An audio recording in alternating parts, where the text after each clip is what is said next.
কিছুদিন আগেই আমাদের খবরে সম্প্রচারিত হয়েছিল কোন্নগল দমকল অফিসের কঙ্কালসার চিত্র। এবার আবারও উঠে এলো আর এক কঙ্কালসার চিত্রের কথা। তবে এই অবস্থা পুলিশ আবাসনের। জীবনের ঝুঁকি নিয়ে আবাসনের মধ্যে বসবাস করছেন পুলিশদের পরিবার, যারা সমাজের রক্ষাকর্তা। আজ তাদেরই পরিবার রয়েছে চরম বিপদে। উত্তরপাড়ার জিটি রোডের উপরেই রয়েছে পুলিশ আবাসন, যার অবস্থা একেবারে শোচনীয়। জায়গায় জায়গায় ভেঙে পড়ছে সিমেন্টের চাঙড়, কোথা দিয়েও ভেঙে পড়ছে লোহার রড। দীর্ঘদিন ধরে শোচনীয় অবস্থায় রয়েছে উত্তরপাড়া পুলিশ আবাসন। পুরো বিল্ডিং জুড়ে রয়েছে আগাছা, যত্রতত্র ভেঙে পড়ছে সিমেন্টের চাঙড়। জিটি রোডের ধারে বারান্দাগুলি একেবারে বিপজ্জনক অবস্থায় রয়েছে। যে কোনো দিন পথ চলতি মানুষের উপরেও ভেঙে পড়তে পারে, এমনই আশঙ্কা করছেন সেখানকার এলাকার মানুষজন। এবং অল্প বৃষ্টিতেই আবাসন ঘরগুলি সম্পূর্ণ জলমগ্ন হয়ে যায়। এর মধ্যেই জীবনের ঝুঁকি নিয়ে বসবাস করছে পুলিশ পরিবার। কি বলছেন পরিবারের লোকেরা, শুনুন। এই উত্তরপাড়া পুলিশ কোয়ার্টারে থাকি, গত 10 বছর ধরে রয়েছি। প্রত্যেকবার এসে দেখে যাচ্ছে কোয়ার্টার এই করব ওই করব, কিচ্ছু করছে না। এরম অবস্থায় আর এরম যদি বৃষ্টি হতে থাকে যখন তখন ধসে পড়তে পারে। এরম একটা বিচ্ছিরি অ্যাক্সিডেন্ট হতে পারে যে মানুষের প্রাণ নিয়ে টানাটানি হয়ে যাবে। আমি জানি না কবে কি ঠিক করবে না করবে। জল চুয়ে চুয়ে ঘর ভরে যাচ্ছে। আর দোতলায় থাকি, এই কত জল বের করব। একটা বাচ্চা নিয়ে একা থাকি। এবার পুলিশের ফ্যামিলি আমরা, এবার আমাদেরও যদি এইটুকুনো নিরাপত্তা না দেওয়া হয়, এরপরে আমরা কোথায় যাব? এখন কি রাস্তায় বেরিয়ে বসতে হবে?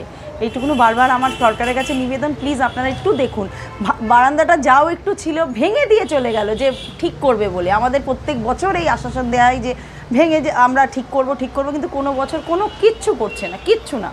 ইনফ্যাক্ট ফটো তুলছে প্রত্যেকবার ফটো তুলে বলছে আমরা করব, এখনও টাকা স্যাংশন হচ্ছে না। তো ভাঙার টাকা পেয়ে গেছে, পুরো ভেঙে নষ্ট করে দিয়ে গেল। পুরো বারান্দাটা ভেঙে চুরচুর করে দিয়েছে। আমরা কোনো কিছু করতে পারছি না। ঘর ভেঙে যাচ্ছে, আমার বাথরুম থেকে চাক ভেঙে ভেঙে পড়ছে। ইনফ্যাক্ট পাইপলাইন থেকে টপ টপ করে জল পড়ছে ঘরের ভিতরে। আমার অবস্থা খুব খারাপ এই কোয়ার্টারের।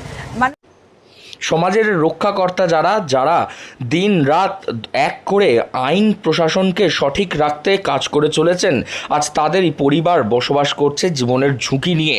একেবারে উত্তরপাড়া পুলিশ আবাসন, তা বিভিন্ন জায়গা থেকে ভেঙে পড়ছে বিভিন্ন জায়গার সানসেট, ভেঙে পড়ছে বারান্দার কার্নিশের দেওয়াল, এমনকি সেখানকার থাকা লোহার রডগুলি গ্রিল, তাও ভেঙে পড়ছে। এবং আতঙ্কিত শুধুমাত্র সেখানকার বাসিন্দারা নয়, আতঙ্কিত এলাকার মানুষজনও। কারণ জিটি রোডের উপরে অবস্থিত হওয়ায় ভেঙে পড়লে তা সরাসরি পড়বে এসে জিটি রোডের পথ চলতি মানুষের গায়ে।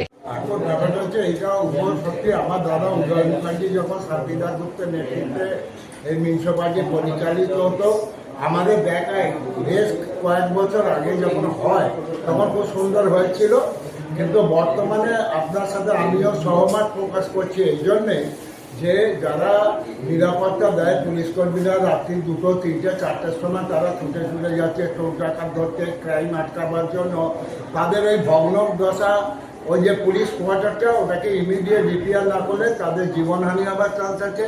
প্লাস যে মিউনিসিপালিটির ওখানে কোয়ার্টার আছে, সেই কোয়ার্টারগুলোতে অনেক বাচ্চারা ওর তলায় খেলে এবং ওটা অলরেডি ভেঙে পড়ছে। যেটা মেনলি বলছিলাম সেটা হচ্ছে কোলগ্রাম ওই পুলিশ ফাঁড়ি যেটা ছিল ব্রিটিশ আমলটা, এবং থানার উল্টো দিকে থানার সামনে যে এখন কনজেস্টেড কোয়ার্টারটা যেটা রয়েছে, ওগুলো ভগ্ন দশা। পুলিশরা ঠিকমতো থাকতে পারে না, ছুটে যে থানায় আসে, রাত বিতিরে একটা তাদের জীবনহানি হবার চান্স আছে। আইনের যারা রক্ষাকর্তা, সেই পুলিশদেরই পরিবার রয়েছেন জীবনের ঝুঁকি নিয়ে। তারা চাইছেন অবিলম্বে এই পুলিশ কোয়ার্টার সারানো হোক, না হলে যে কোনো দিন বাড়ির মধ্যে থাকতেই ঘটতে পারে বড় দুর্ঘটনা। হুগলি থেকে রাহি হালদার, লোকাল 18 বাংলা।